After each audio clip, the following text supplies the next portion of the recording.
Namaskar everyone. Today we will start question number 9 of exercise 5.3. Question number 9, which is question, what is this question number 9? If the sum of first 7 terms of AP is 49, sum of first 7 terms S7 की value आपको given है 49 and sum of 17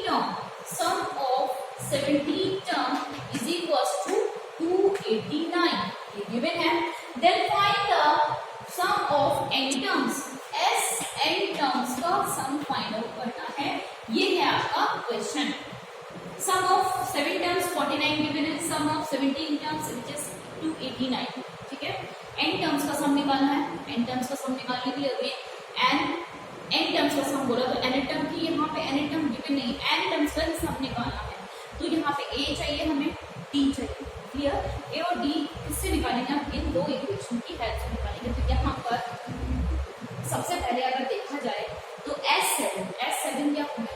S7 is equals to 7/2. मैं फॉर्मूले में लिख रही हूँ, ठीक है ना. n/2 2a plus n-1 into c n-1 into d is equals to 49. तो यहाँ पे S7 क्या हो गया? 7/2 2a plus 6d is equals to 49. या मैं इसको 49 के लिए यहाँ पे लिख सकती हूँ. क्लियर. तो यहाँ पर अगर आप इसको सॉल्यूशन करेंगे तो आपको मिलेगा, यहाँ पर अगर सॉल्यूशन करके देखो तो a और d की फॉर्म में इक्वेशन आपको निकालनी पड़ेगी. सो यहाँ पे S7 आपको दिया हुआ है 49. Clear.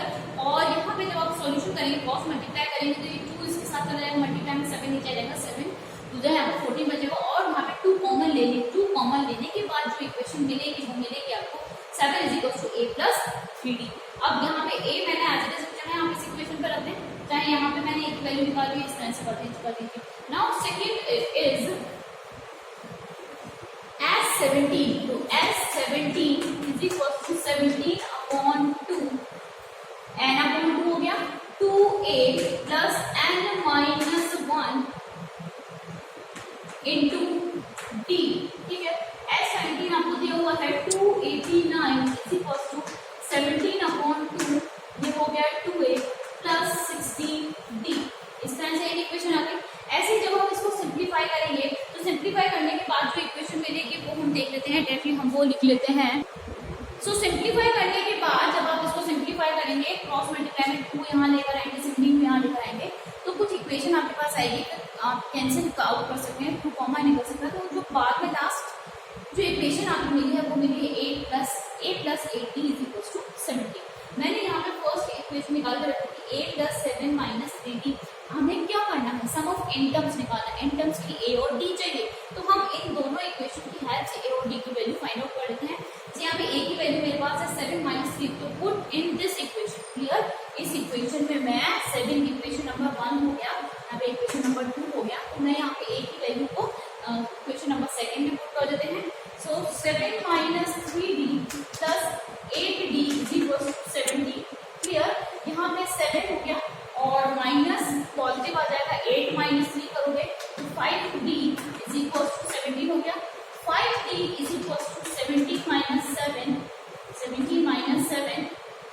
5d is equal to आपके पास आ गया 10 और d की वैल्यू कितनी आ गई है? 10/5. d की वैल्यू आपके पास आ गई है 2. तो d की वैल्यू तो फाइनली आपके पास आ चुकी है. Now you have to find the value of a. क्योंकि a और d हमें दोनों चाहिए. तो d की वैल्यू को अगर मैं इस इक्वेशन में या यहाँ पर कहीं पे पुट कर देती हूँ तो मुझे a की वैल्यू मिल जाएगी. मैं पुट करें इक्वेशन नंबर 1 में a minus 7 minus 3 into d is 2. तो a is equal to 7 minus 6. a की वैल्यू आपके पास आ चुकी है 1 only. Clear. Now in this question you have to find sum of n terms. Sum of n terms का जो formula होता है you know that Sn is equal to n/2 2a plus n-1 into d होता है. अब आपके पास दोनों ही चीजें a भी है और d भी है. So put in this situation n terms का सम निकालना तो n की जगह n ही रहेगा. n टर्म हमें गिवन नहीं, सिर्फ n ही गिवन है. सो यहाँ हो गया 2 into a is 1 plus n-1 into d. d आपके पास है 2.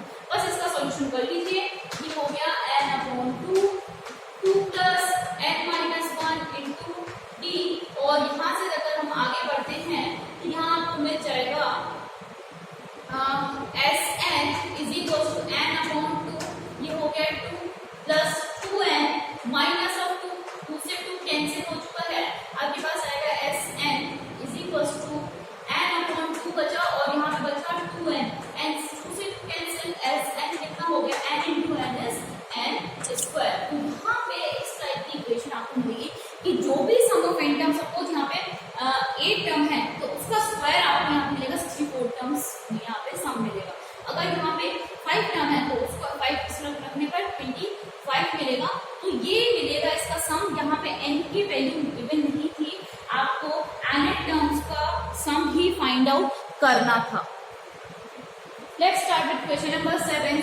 In question number 7 we have d is equal to common difference given है 822 मतलब आपको 22 nth term 22nd term given है 149।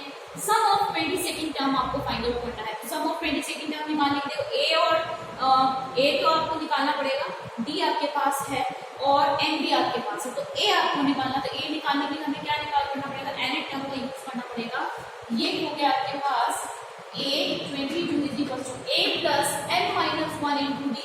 n क्या है यहाँ पर, ये हो गया आपके पास 22, तो 22 माइनस 1 इंटू डी हो गया। तो a की वैल्यू आपको निकालनी है, 22 आपको दिया हुआ है 149, a आपने फाइंड आउट करना है which is 21 multiply by 7। 149 is equal to a plus 7 मतलब 7 7 टू द 14।